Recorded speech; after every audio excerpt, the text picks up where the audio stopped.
어떻게 보면은 법인세율 뭐 인하해 주는 거 포함해서 임금 인상 자제하라 이 얘기도 기업들이 좋아할 만한 얘기잖아요. 맞습니다. 그런 얘기만 완전 하고 재벌 있다. 대기업 편향입니다. 아, 편향 정도가 아니라 거의 뭐 그래요? 입만 열면 무슨 규제를 풀겠다. 밤에 연락을 해라. 네. 정경주 차가겠다는 거예요. 그럼 술 먹으면서 뇌물 받을 수도 있죠. 뇌물은 아니다 하더라도 아부하면서 정책 제안하면 그걸로 받아들여서 국민의 삶이 파괴되는 겁니다. 매우 매우 위험합니다. 저는 저희들이 지금까지 윤석열 정권에 들고 나오는 경고 카드잖아요. 옐로우 카드. 네. 근데 저는 이 옐로우 카드가 지금 이번에 소상공인들이 이렇게 레드 카드를 들고 나오셨어요. 손실은 지금 예. 심각하다. 너무나 많이 탈락하니까 아. 윤석열 정권에서 레드 카드가 자, 나왔군요. 이제 일부 계층에서는 레드 카드가 나오고 있어요. 이렇게. 네. 하하. 언제든지 옐로우 카드가 그래요. 레드 카드로 바뀔 수 있는 상황이다. 지금이 저는 국민들 음. 마음속에서 이제 2달밖에 안 됐는데 이런 이야기 해도 되나 하면서 아니 이렇게 무대책이고 속수무책이고 공공요금 인상을 강행하고 네. 재벌 대기업에 특혜나 주고 규제나 완화하겠다는 자들이라면 임금도 올리마라고 국민들을 개무시하는 자들이라면 외국에 나와서 개무시당하는 정권이라면 차라리 네. 그 대통령이 윤석열이 김건희인지 모르겠다는 풍자도 엄청 돌고요. 윤석열 대통령 별명이 뭔지 아세요? 뭔가요? 대통령 남편. 아, 대통령 남편. 댓글 지금 엄청 돌아요. 아, 이른바 퍼스트맨. 예. 김건희 씨 검색량이 더 많고요. 기사들도 많이 나오고. 포탈에도 보니까 아니 무슨 진짜 우리나라 언론 정말 죽었고 망했고 미쳤. 거기 가서 김건희가 무슨 흰 장갑 낀 게 무슨 뉴스가 됩니까? 근데 원래 우리도 장갑 끼고 있다가 다른 나라 사람들 만나고 또 어르신들 만나면 최소한 장갑 벗고 인사하지 않나요? 그런 지적하는 기사는 별로 보지도 않대요. 네. 무속 비리 비선 세력들이 장갑 끼워라 외국인들 만날 때 그렇게 주문을 하지 않았나 싶어요. 팔다리를 막 흔들질 않나 뭐 하는 짓인지 그 모르겠어요. 영상들이 나와서. 너무 이상하잖아요. 하는 행동들이. 네.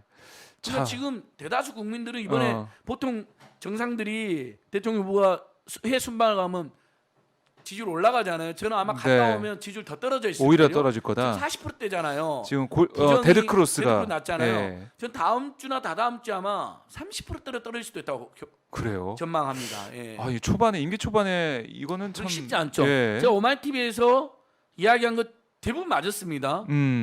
저 이재명 후보가 역전할 것 같다는 건 틀렸습니다. 다시 네. 한번 사과드립니다.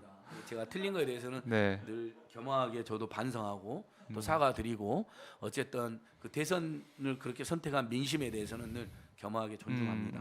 네. 저는 제가 그때 윤석열 후보를 지지하지 않았다 해서 지금 윤석열 정권을 비판하는 게 아닙니다. 정말 만약에 저희들이 주장한 대로 물가 대책, 고유가 대책, 고물가 네. 고금리 대책 한다면 제가 제일 아하. 먼저 쌍수를 넣어서 환영할 거고 예. 그러면 지지율도 올라갈 겁니다. 근데 그렇게 많이 이렇게 열변을 토하고 호소를 해도 듣지를 않잖아요. 네. 소상공인들이 이분들이 와서 저한테 어떤 이야기인지 아세요? 문재인 정부 때는 청와대 청원회라도 올렸다.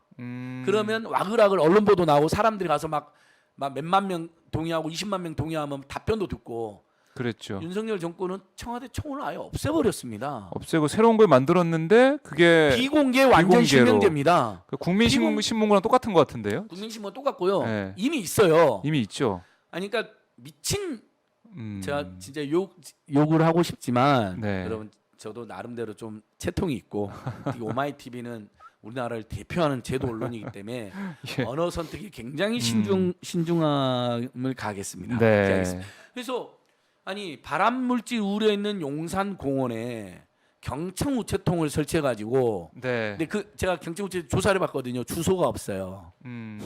와서 내야 돼요. 와서 내야 돼요. 찾아가서. 온희룡이 가서 내는 신용을 했어요, 실제로. 아, 용산까지 가야 되는군요. 너무 황당해요. 네. 그렇죠? 1. 두 번째 청와대 청원 정말 우리 국민들 애용하던 거 여론 이슈 파이팅하기 좋았던 그거 없애고 네. 국민 제한 코너를 만들었는데 비공개예요. 비공개예요. 국민들 알 수도 없고 어떤 내용이 동의해 줄 수도 없고 예. 언론사에서 기사를 쓸 수도 없어요. 어. 완전히 실명제예요. 우리나라 국민들이 지금도 대기업이나 권력 비판할 때 아직도 무서운 세상이잖아요. 우리 민주주의가 아직도 우리 국민들 보호가 취약하단 말이에요. 특히 공익제보자나 내부 고발자들에 네. 대해서. 근데 완전 실명제면 당연히 위축되죠. 주눅들죠. 그렇죠. 그게 대안이라고. 청와대 청원을 맹비난하면서 아니 청와대 청원이 뭐 그렇게 잘못됐습니까, 여러분? 일부 부작용이 있었죠. 그리고 20만 명일 때 답변한 건 저도 잘못이었다고 봐요. 한 뭐 5만 명 이상이나 1만 명 이상은 다 답변을 해줘야죠. 그렇죠. 부처 실무자들 와서 답변해도 되지 않아요? 꼭 그럴 수 청와대 있죠. 대통령이 아니어도 되니까. 그건 실수했다고 봐요.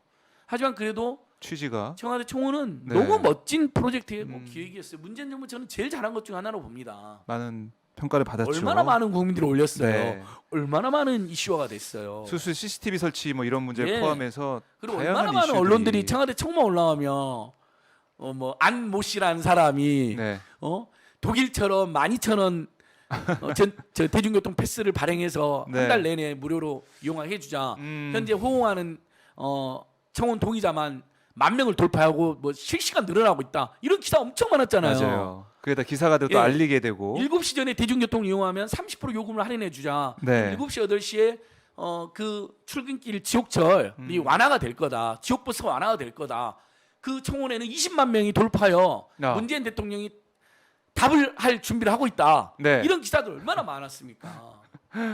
맞아요. 그게 이건 하나의 진보 기사가 중도 됐었는데. 보수를 떠나서 잘한 건 잘한 겁니다. 음. 그리고 우리 사회가 그렇게 가야 돼요. 아까 제가 이야기 드렸잖아요. 우리 네. 사회가 조금만 더 노력하면 진짜 더 민주주의적으로, 더 민생 친화적으로, 더 합리적으로, 네. 더 좋은 살기 좋은 사회 만들 수 있다니까요. 참 지금 데드크로스가 발생한 상황에 대해서 오늘 보니까 김종인 전 위원장도 이게 보통 심각한 상황이 아니다라는 얘기를 했어요. 출범 심각합니다. 20일 만에 부정 여론 높아졌다. 진단을 내놔야 된다. 네. 또 여당 상황도 불안정해서 국민의 짜증을 유발하고 있다. 이렇게 뭐 김종인 전 위원장이 예. 지적하기도 했는데 결국 데드크로스라는 것은 지금 임기 초반이지만 국민들께서 정말 옐로카드를 든 옐로카드에서 이제 빨간색으로 바뀔 예. 수가 있는 빨간색으로 나중에는 진임이 이렇게 바뀌고 바뀐 있다는 것도 것을 나오고 다시 한번 있고. 보여드리고요. 그래서 7월 2일 그 다음에 또 우리 국민들이 열받는 일 하나 네, 생겼어요. 네, 이 네. 이야기는 꼭 드려야 됩니다. 해야죠. 예. 자, 지금 국회 앞에는 김건희 주가조작 특검이라고 하는 1인 시위가 계속되고 있고요. 촛불승리 네. 전환행동 분들의 그다음에 대통령 부부가 출퇴근을 본인이 자체했기 때문에 사실 이제 집무실 앞뿐만 아니라 네. 아크로비스타도 일정의 공적 공간이 되어 있는 건데요. 거기 앞에서도 김건희 윤석열 본부장과 비리, 네. 윤석열 최은순 김건희 심지어 김건희 오빠까지 지금 국정에 깊숙이 개입하고 나오잖아요. 그다음에 네. 코바나 콘텐츠 대표로 등극하고 무슨 사실상의 폐업이고 협의입니까? 오빠가 이어받아서 하고 있는데 그런 상황에서 윤석열, 김건희, 최은순 본부장과 비리, 네. 본인 부인 장모 가족 비리 철저히 수사하라는 집회나 시위가 계속되고 있어요. 근데 여러분 얼마나 충격적입니까? 대통령 부인은 공무원도 아니에요. 다만 대통령 부인은 특수 관계상 공적 지위가 일부 부여되고 네. 제2부속실 옛날 이제 예, 역대 청와대에 보면 있을 때 제2부속실의 지원을 받았죠. 그랬죠. 그리고 대통령이 못하는 일을 일부 음. 저기 보완도 하면서요. 국민들이 그런 기능은 순기능은 인정해 주는 거 아닙니까? 근데 본인들이 온갖 잘못하고 주가 조작, 경력 조작, 뭐 부동산 사기 의혹으로 본인이 안 하겠다 했어요. 근데 지금 뭐 남편보다 더 나대고 다녀서 김건희 대통령, 윤석열 대통령 남편이라는 이제 별명이 지금 생긴 건데 네. 재밌는 게 그런 김건희에게 검찰은 소환도 하지 않고 있잖아요. 주가 조작 관련해서 기소도 아직 안 하고 있어요. 공범 다 구속시켜 놓고. 네. 근데 경찰은 좀 나을지 않았는데 소환은 경찰도 소환을 안 하고 있어요. 안 하고 있죠. 그래서 소면 조사를 한다는. 그래도 경찰은 서면 조사를 한 거예요. 지금 서면 조사. 네. 근데 50일 넘게 서면 조사에도 불응하고 있는 게 확인된 겁니다. 서면 조사 자체도 엄청난 특권을 이미 준 거예요. 우리 오마이 TV 생중계 저 연결해 주셨잖아요. 당시 그 네, 맞아요. 김건희 고발인 조사 가고 김건희 서면 조사 규탄하는 우리 기자회견 네. 현장에서 제가 서울경찰청 반법수사 앞에 와서 맞아요. 기자회견 할 네. 때 우리 오마이 TV 생방송했던 기억이 생생한데요. 그 갑자기 요즘에 조회수가 더 올라가고 있어요. 김건희가 서면 조사까지 불응한다는 사실이 알려지면서 네. 역주행 중입니다. 그러니까 이제 국민들이 역주행 찾아보는 중이다. 거예요. 예. 유튜브에 김건희 서면 조사. 아. 딱 봤더니 오마이TV에서 이미 그걸 지적해 놓은 거예요. 엄청난 특혜다. 일반인은 상상할 수 없는. 여러분 생각해 보세요. 경미한 교통사고만 나도요. 경찰에 접수가 되잖아요. 다 소환됩니다. 친구끼리 싸움이 나갖고 말렸어. 네. 근데 거기에 휩싸였다고 분명히 말렸는데 쌍방폭행에 휩싸여가지고 소환당하는 일 많습니다. 피의자, 피고발인 뭐 참고인으로 다 소환하는데 얼마나 딱딱하게 소환시키는데요. 네. 이 김건희 씨는 지금 무려 20건이 넘는 경력 사기의 당사자입니다. 팩트로도 확인됐습니다. 의혹이 아닙니다, 여러분. 이건 팩트입니다. 본인도 인정했어요. 사과를 했죠. 윤석열이 그냥 뻔뻔하게 뭐가 문제냐고 큰 소리 친 거지. 교육부에서는 국민대에서 경력 조작이 사실로 확인돼서 고발까지 한 사람입니다. 네. 정부 부처가 고발하는 건 쉬운 일이 아닙니다. 근데 소환자도 불응하고 있어요.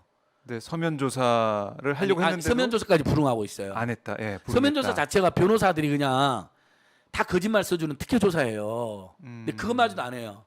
얼마나 특권층이고 얼마나 특혜를 누리고 있으면 네. 지들이 대한민국의 최고 권력자, 최고 지위에 있는 공무원이 된 거지 절대 권력자가 된 것이 아닌데 맘 놓고 불통, 불법, 민폐, 세금 낭비, 권력 남용을 저지르면서 인사권 남용까지 저지르면서 빵 사모로 다니고 백화점에 신발 사러 다니고 교통 통제하는 걸 즐기면서 네. 권력놀이 그리고 우리가 최고 권력자라는 걸 과시하는 과시놀이에 지금 빠져 있는 거거든요. 전 나토 순방도 하루라도 빨리 세계 국내외에 자기들이 최고 권력자라는 걸 과시하고 네. 얼굴 알리려고 한 거라고 봅니다. 대한민국에 전혀 도움이 되지 않는 무모한 결정을 네. 가서 지금 양자회담 줄줄이 무산되고 나토 사무총장 아니 나토의 초대를 받는 나토 사무총장을 못 만나는 게 말이 됩니까? 30분 넘게 기다렸다가 발길을 돌리는 모습. 예, 물론 만난다고는 하지만 예, 예, 만나긴 했고. 핀란드 대통령과의 지금 면담이 취소가 됐습니다. 이런 완전한 애교 참사입니다.